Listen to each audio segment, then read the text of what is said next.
सुगज billion brains यानी कि grow. कल की वीडियो में हमने कंपनी को फाइनेंशियली समझा था और साथ में कुछ इंपॉर्टेंट डेट्स जो इस कंपनी के लिए जरूरी हैं उन डेट्स को मार्क किया था। आज के इस वीडियो में टेक्निकल और फंडामेंटल पॉइंट ऑफ व्यू से समझेंगे कि क्या जरूरतें हैं कंपनी को। आपको याद होगा हमारे पास एक कंसोलिडेशन जोन है जो हम पिछले कई वीडियो से डिस्कस कर रहे हैं 148 से 170। ग्रो ये गैप फिल यहां पर कर चुका है। आज का पूरा सेशन इस गैप फिलिंग के अंदर गया है इस कंपनी का। ठीक है, ये इंपॉर्टेंट गैप है और ये गैप आपका 150 से लेकर के कौन से लेवल तक है अभी मैं आपको बताता हूं यहां पर। ठीक है, तो 150 से ये गैप आपका यहां पर है। क्रूशियल बेस आपका 148 पर है और 172 आपका क्रूशियल रेस्ट्रिक्शन। ये पूरा कंसोलिडेशन जोन स्टॉक का है और अभी तक आपको यही पोजीशन नजर आ भी रही होगी। अब आते हैं कंपनी के इंपॉर्टेंट डाटा पर। आपको पता है कंपनी का क्लाइंट डाटा जो पिछले वीडियो में भी हम लोगों ने डिस्कस किया था, एंजल वन और जीरोधा के कंपैरिजन में काफी अच्छा है। 1.25 करोड़ के क्लाइंट डाटा पर ग्रो है और एंजल वन का 0.73 करोड़ एंड जीरोधा का 0.71 करोड़। यानी कि दोनों कंपनी मिला करके जाकर के मिलाएंगी तब जा करके ग्रो को टक्कर दे पाएंगे, अदरवाइज ये दोनों ही कंपनीज ग्रो से एक्टिव क्लाइंट डाटा में पीछे है इस समय। मार्केट शेयर की जब बात आती है तो मार्केट शेयर भी एक्टिव क्लाइंट्स में ग्रो का 26 से 26.5% का है मार्केट शेयर। यानी कि अपने पीयर्स के कंपैरिजन में कौन सी कंपनी ज्यादा एक्टिव क्लाइंट्स को, ज्यादा सब्सक्राइबर्स को खींच पाती है उसे मार्केट शेयर कहते हैं। ठीक है, तो ग्रो का मार्केट शेयर भी 26% पर है और साथ में जीरोधा का 15 से 16% और एंजल वन का 16% का मार्केट शेयर है। तो लगभग 10% ग्रो एंजल वन और जीरोधा से आगे चल रहा है मार्केट शेयर में। तो ये है कंपनी की ओवरऑल सिचुएशन इस समय क्लाइंट डाटा के अंदर। ऑल्दो अगर हम ग्रो का एसआईपी डाटा देखें जो कि अक्टूबर महीने का आया था अभी 47% के आसपास, वहां पर भी ग्रोथ एक अच्छा है जो कि एंजल वन और जीरोधा इन दोनों से भी आगे है। लेकिन एक कंसर्न कंपनी के अंदर है वो है इसका रेवेन्यू ग्रोथ। ठीक है, रेवेन्यू ये एक कंसर्न है ग्रो का, क्योंकि रिसेंट क्वार्टर के अंदर कंपनी का आपको याद होगा यही इश्यू देखने को मिला था, क्योंकि कंपनी का ग्रोथ परसेंटेज जो है वो नेगेटिव में देखने को मिला। ठीक है, ग्रोथ परसेंटेज अगर आप देखोगे कंपनी का तो वो नेगेटिव में गया था। यहां पर 9.48% माइनस में कंपनी का ग्रोथ परसेंटेज। वेयर एज अगर हम इसके पीयर्स देखेंगे तो रिवेन्यू के कंपैरिजन में कंपनी के पीयर्स जो है एंजल वन और जीरोधा वो ज्यादा आगे देखने को मिलते हैं ग्रो के। ठीक है, ऑल्दो प्रॉफिट्स में कंपनी स्टिल आगे है क्योंकि कंपनी यानी ग्रो इसका बिजनेस डाइवर्सिफाइड है। ओवरऑल एंजल वन और जीरोधा के रिवेन्यूज आपको ज्यादा देखने को मिलते हैं, लेकिन क्या कंपनी ग्रो अपना रिवेन्यू डाटा भी स्ट्रॉन्ग कर पाएगी? अब इसको यहां पर समझना जरूरी है। अभी हमको देखना पड़ेगा इसके लिए कंपनी की अभी की वैल्यूएशन क्या है। कंपनी को लिस्ट हुए ज्यादा टाइम नहीं हुआ है, मालूम ही आप लोगों को। इस समय इसका पी 49.5 का है, लेकिन अकेले पी पर हम सारी वैल्यूएशन नहीं निकाल सकते।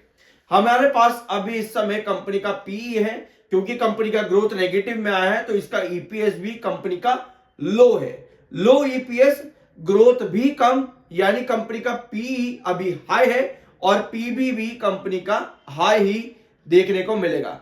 ठीक है, तो यह है कंपनी की इस समय की ग्रोथ जहां पर कंपनी अभी काम कर रही है। इस समय कंपनी का पीबी है लगभग 19 के आसपास। कितनी पैसा इसका पीबी?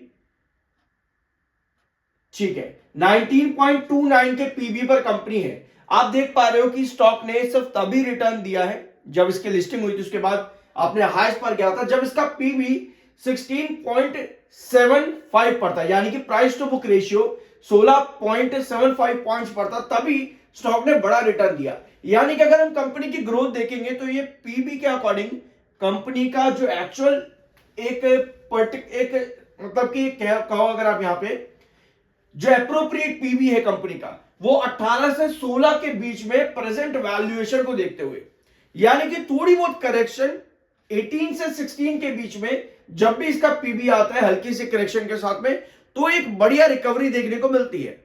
ठीक है, तो इसी पॉइंट का हमको वेट करना पड़ेगा। आज भी अगर हम देखेंगे तो 148 के पास स्टॉक यहां पर गिरता है, वापस से रिकवर करता है। सो कहीं ना कहीं पीबी के अकॉर्डिंग और इसका बेस लाइन जो इस समय 148 है, ये दोनों ही वैल्यूएशन कंपनी के इस समय स्टेबल बताती है। बट जब बात आती है बड़े ब्रेकआउट की, तो शायद उस ब्रेकआउट के लिए कंपनी को दिसंबर क्वार्टर में ग्रोथ परसेंटेज अच्छा दिखाना होगा ताकि ईपीएस भी कंपनी का बढ़े। मुश्किल होगा, आप लोगों को लग रहा होगा कि भैया ये क्या क्या बातें बोल दी, कुछ समझ में नहीं आ रहा है, लेकिन समझने की जरूरत सिर्फ और सिर्फ इतनी ही है यहां पर कि जो आप ग्रोथ परसेंटेज ये देख रहे हो ना आप यहां पर, ये नेगेटिव में आया था सितंबर क्वार्टर के अंदर 2025 के।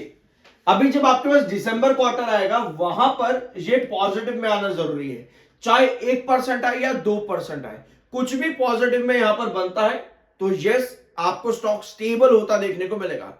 अंटिल देन स्टॉक स्टेबल इस समय ज्यादा नहीं है, ऑल्दो 10 तारीख का भी इंतजार यहां पर इन्वेस्टर को जरूर रहेगा।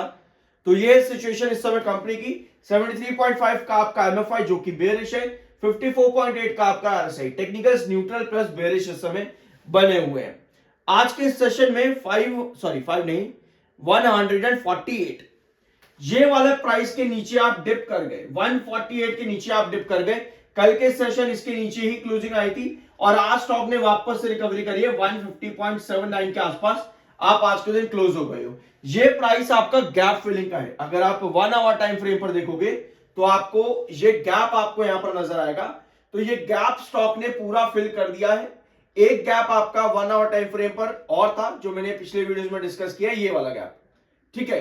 तो ये गैप भी फिल हुआ और यहां पर एक छोटा गैप इधर भी है। ये दोनों गैप बेसिकली फिल हो चुके हैं, बट आज के सेशन में ये वाला गैप आपका 150 से लेकर के बनता था 158 के बीच में, 150 से 158 के बीच का ये आपका गैप था। ये पूरा गैप आज फिल यहां पर हो चुका है। अब हमें ये देखना है कि 148 के बेस पर ये जो आपकी बेस लाइन है यहां कितना स्टेबल रहेगा ग्रो। अभी जितनी स्टेबिलिटी यहां पर बनती है दिसंबर क्वार्टर के अंदर, अगर आपका जो ग्रोथ परसेंटेज है वो पॉजिटिव परसेंट के अंदर आता है तभी आपको यहां पर एक बड़ा ब्रेकआउट मिलेगा, जहां पहला रेस्ट्रिक्शन आपका बनता है अराउंड 162 के पास में और क्रूशियल रेस्ट्रिक्शन 172 का है। तो ये है कंडीशन अभी इस समय। और अगर हम क्रूशियल बेसलाइन देखें इसकी, तो क्रूशियल बेसलाइन आपको लगभग 140 के पास देखने को मिलती है।